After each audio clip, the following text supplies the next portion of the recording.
Okay, I'm just checking how I can see this, that's fine.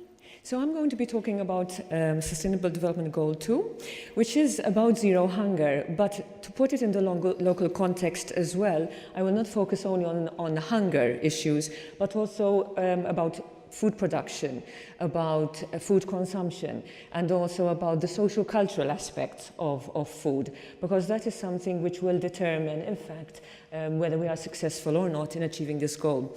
We need to appreciate what FAO has said, that there is enough food to feed the world. There is enough food which is being produced. The problem is in the distribution and how this food is reaching the final end consumers. It's very important that food is affordable, is available, is appropriate and is acceptable. Affordable, I think that's self-explanatory, to all strata of society. Maybe that is key. Available geographically, appropriate for nutritional needs and also from a safety perspective. And also it's important that it is within keeping of the local context. We need to talk about sustainable agriculture. Farmers around the world produce roughly about 70% of our food. In Malta we have a small, unfortunately diminishing community of farmers. We need to make farming sustainable for them. We need to make fisheries sustainable. We need to appreciate the hard work which our fisher folk go through every day. We need to maybe incentivize them to actually remain in that industry. We need to help people understand that food is that fish is something which is readily available in Malta and can easily be prepared. In fact, that leads me to this slide, which is about appreciating local food. Somehow, I feel that our local population is not aware of all the variety of foods which we do have available in Malta, whether in the sense of crops or fish, but also with regards to locally produced food. The important thing as well is I'm talking about local food. Let us maintain a standard, authenticity. We need to ensure that our food is produced with the authentic ingredients, using the authentic food production methods. So in fact, these ingredients and this authenticity with regards to food production is linked to our local food culture.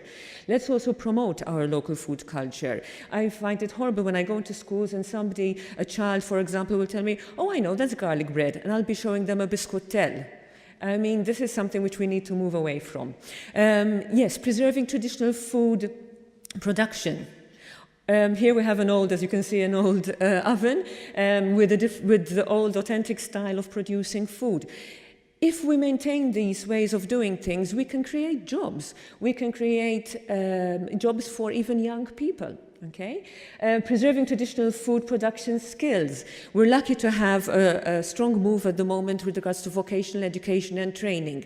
Let us hope that within these new curricula, we will be focusing on these skills which will die out if we don't take care of them. How to produce food. You have two interesting pictures there from bread and the figolla. Of course, something which has already been mentioned before me is the importance of talking to the people involved, in this case, in the food chain. So let's talk to the food producers. Let's learn from the food producers, whether it's the farmers, okay, visiting them, talking to them, getting to know about their work, whether it's people who are working with, in animal husbandry, listening to.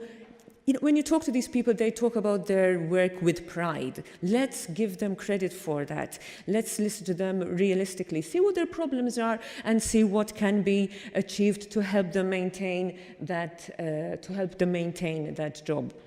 One thing which we can do is providing more authentic food experiences. Let's get children, families, whatever the age group, out into nature, into the fields, onto the sites where food is produced. As you can see, all the pictures which I'm putting up here are all local pictures which I took myself or my husband. I must credit him as well. We can also look at local food production, not only for the good of ourselves as the local residents, but also as a tourist product.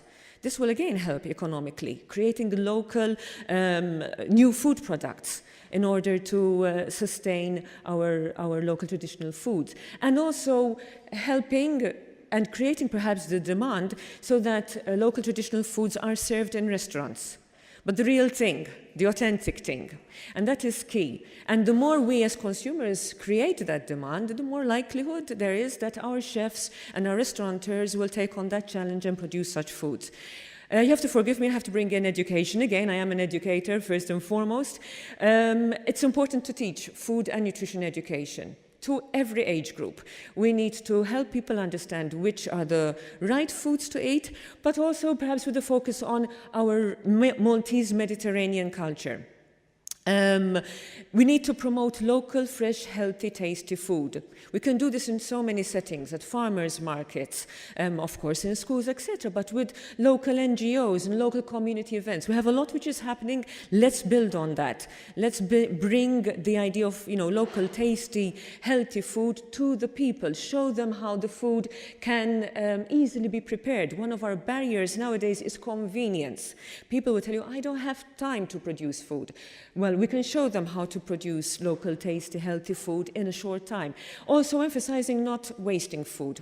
A key thing with regards to this development goal is not wasting food. And slide before last is let's work with young children. They are our future generation. This is actually a photo from the President's Secret Garden from last year, where we had sessions where children were cooking food in the garden from scratch with local seasonal food. And I'll end with this slide. It's actually one of the human rights, all right, the human right to health.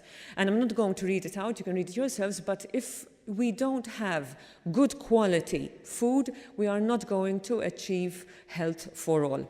Thank you for your attention.